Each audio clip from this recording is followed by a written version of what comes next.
Euzubillahimineşşeytanirracim. Bismillahirrahmanirrahim. Elhamdülillahi Rabbil alemin. Ve salatu ve selamu ala Resulina Muhammedin ve ala alihi ve sahbihi ecmain. Umutlar Gıda Bankası, Adana Umutlar Gıda Bankası'nın 2012 yılında yapmış olduğu faaliyetler hakkında inşallah kısaca bilgi vermeye çalışacağım. Daha önceki yıllarda olduğu gibi 2012 yılında da bize müracaat eden fakir ve muhtaç ailelerin adreslerine gittik. Gerekli tespitleri yaptık. Bu aileler birinci derece mi, ikinci derece mi, üçüncü derece mi ihtiyaç derecelerini tespit ettik. Ve bunlardan birinci derecede muhtaç olan ailelere düzenli yardım yapmaya başladık. 2012 yılın başlarında 50 olan aile sayımız 2012 yılının sonunda 170 aileye çıktı.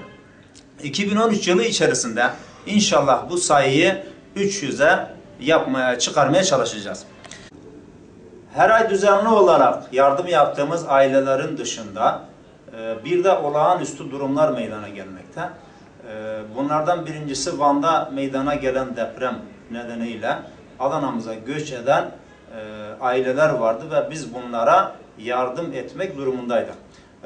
Van'dan gelen 300 tane aileye buradan tekrar Van'a göçünceye kadar gıda yardımı, temizlik yardımı, ev eşyası, yiyecek yardımında bulunduk. Ve bir de temin ettiğimiz ekmekleri kendilerine dağıtmaya çalıştık. Ayrıca malumunuz komşumuz Suriye'de bir iç savaş var. Bundan dolayı memleketimize göç eden hayli fazla Suriyeli aile mevcut. Tabi bunların ilk etapta geldikleri yer Ceylanpınar. Ama Adana'ya göç eden Suriyeli aileler de var. Bu Suriyeli aileler de bize müracaat etmekte. Biz onlara da elimizden gelen yardımı yapmaktayız. Afgan aileler de var tabi. Onlara da yardım yapıyoruz. Diğer yandan az önce de belirttiğim gibi Ceylanpınar'a gelen ailelere götürülmek üzere bir kamyon giyim eşyası götürdük. Hemen arkasından da bir kamyonet gıda eşyasını temin ettik ve kendilerine ulaştırdık. Diğer yandan Ramazan'da bize yardım etmek üzere başvuran hayırseverlerin sayısı çok olduğu için aylık olarak yardım yaptığımız ailelerin dışında ikinci ve üçüncü derecede muhtaç olan ailelere de yardım yapma imkanına kavuşmaktayız. Öbür taraftan Kurban Bayramı'nda etlerini fakirlere ulaştırmamız üzere bize kurbanlarını teslim eden aileler var. Onların da bize teslim ettikleri kurban etlerini ayrıca ilk önce birinci derecede, ondan sonra ikinci derecede, arttığı takdirde üçüncü derecedeki ailelere et yardımı da yapmaktayız. Umutlar'ın faaliyetleri sadece yardımdan ibaret değil. Diğer bizim platforma üye olduğumuz kardeş derneklerimizin yaptığı faaliyetler var. Bu bağlamda olmak üzere Peygamber Sevdaları platformunun düzenlemiş olduğu Kutlu Doğum etkinlikleri, Hazreti Hüseyin'i anma konferansı, Kutlu Doğum siyer sınavı ve diğer etkinliklere de gereken desteği göstermekteyiz. Ayrıca Kur'an Nesli platformunun düzenlemiş olduğu Kur'an İlimleri ve Meal Yarışması adlı sınava da elimizden gelen katkıyı sunduk.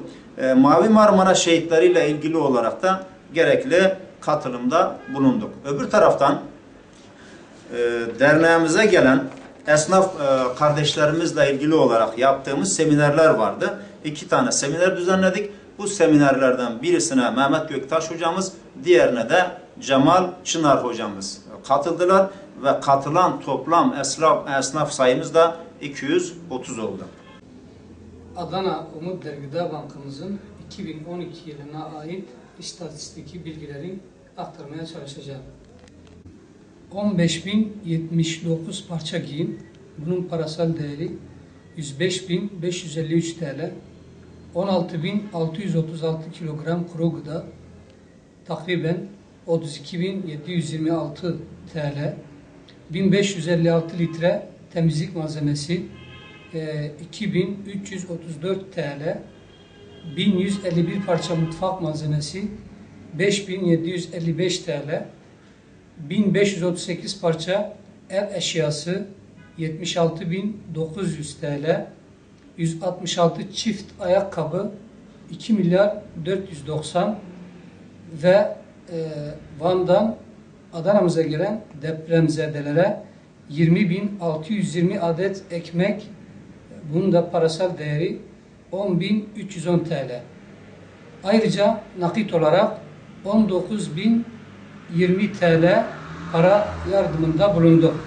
Genel toplam 255.168 TL, önceki değeriyle 255 milyar 168 milyon TL. Bu yaptığımız yardımlarda katkısı olan, desteği olan tüm hayırseverlere ve çok özveride çalışan üyelerimize çok teşekkür ediyoruz. Allah hayırlarını kabul etsin ve yine hayırsever halkımızın inşallah desteklerinin devamını bekliyoruz.